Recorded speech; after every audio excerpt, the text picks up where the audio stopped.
सूरदास बचपन से अंधे थे सर, जन्मजात अंधे थे। अगर आप कभी सूरदास को पढ़ें तो उन्होंने लाखों छंद और किताबें लिखी।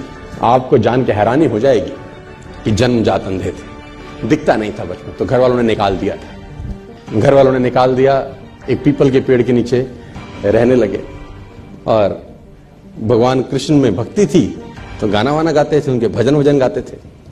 तो मथुरा आगरा हाईवे के ऊपर मंदिर है बहुत सारे, अगर आप कभी गए हो तो, है ना। Have you ever been to those temples? Mathura Agra highway है ना, वहां कृष्ण जी के बहुत सारे मंदिर हैं। वहां पर गुलाब के फूलों की माला मिलती है, जहां आपने देखे होंगे, है ना। Have you ever been? आप में से कोई गया है ना, गए हैं ना आप लोग? तो वो पीपल के पेड़ के नीचे बैठे रहते थे और वहां भजन गाते थे। तो किसी गुरु ने उनको बोला कि तू मंदिर जा, वहां गा। तो उसने बोला ठीक है, तो चला जाता था मंदिर में, भगवान कृष्ण के भजन गाता था, मस्त गाता था, ना दिखता था ना भगवान को कभी देखा था, लेकिन कल्पना के अंदर। और इतिहासकार ये बोलते हैं कि 1500वीं शताब्दी में इनका जन्म हुआ, 1535 के आसपास, if I am not wrong. आज से 500-600 वर्ष पहले ये इस धरती पे आए, मथुरा में रहे और भगवान के भजन गाते थे। और इतिहासकार ये कहते हैं कि इनको भगवान के दर्शन होते थे। भगवान कृष्ण जब ये भजन गाते थे, इनका भजन सुनने के लिए आते थे। कितना सच है कितना झूठ मुझे नहीं पता, लेकिन आई बिलीव। मैं किसी चीज को नकारता नहीं हूं, जो बात है कहीं ना कहीं हुई होगी शायद। और एक घटना ऐसी हुई इनके जीवन के अंदर कि जिसमें उथल पथल मचा दी बहुत लोगों के जीवन के अंदर, कि जब ये मंदिर में जाते थे तो मंदिर में इनको नजर नहीं आता था।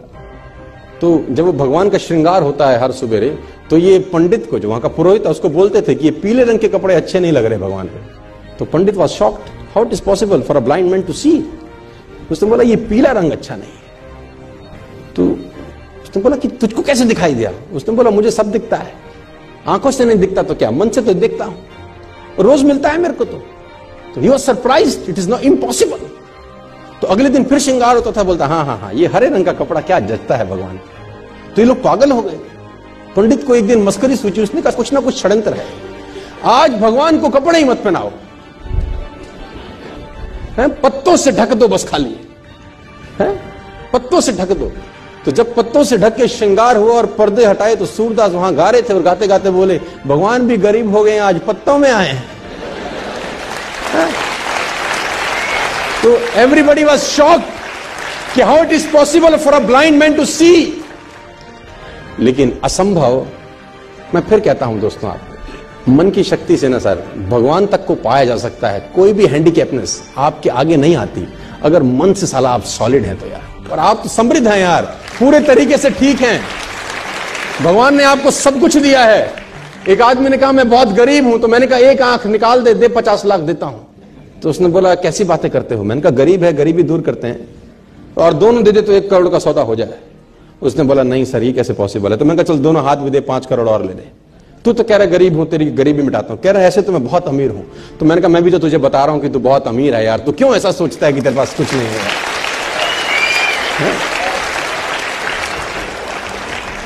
और भगवान ने सूरदास को दर्शन किए। आप सूरदास के बारे में पढ़ें, छंद पढ़ें तो आपके रोंगटे खड़े हो जाएंगे। कुएं में नहाते नहाते गिर गए, कहते हैं एक दफा। जब कुएं में नहाते हुए गिरे, अंधे थे, नजर नहीं आता था, तो पानी में गिर गए। तो भगवान को हाथ जोड़े कि निकालो प्रभु। तो कहते हैं कि भगवान छोटे से रूप लेके उनको बाहर निकालने आए। और जब बाहर निकाला तो इनके जीवन की अद्भुत घटना है। तो हाथ पकड़ा हुआ था भगवान, तो उन्होंने जैसे ही वो हाथ का स्पर्श किया, इनको समझ में आ गया कि आज आदमी आ गया है। जो अब तक सिर्फ ख्वाब में दिखता था वो आज आ गया। तो उसने कस के पकड़ लिया, वो समझ में आ गया कि आज हाथ मौका लगा, आज मत छोड़। तो कहते हैं भगवान ने झटके से हाथ छुड़ा दिया। तो सूरदास का एक बहुत बेहतर दोहा है सर, अपने साथ लेके जाना, खतरनाक दोहा है। हाथ छुड़ाए जात हो निर्मल जान के मोहे, हृदय से जब जाओ तब सबल जानूंगा तोहे। है ना, हाथ छुड़ा के तो जा सकते हो, है ना, आज मैं कमजोर हूं तो हाथ को झटक सकते हो, लेकिन दिल से निकल जाओ तब मानूंगा कि कुछ हो।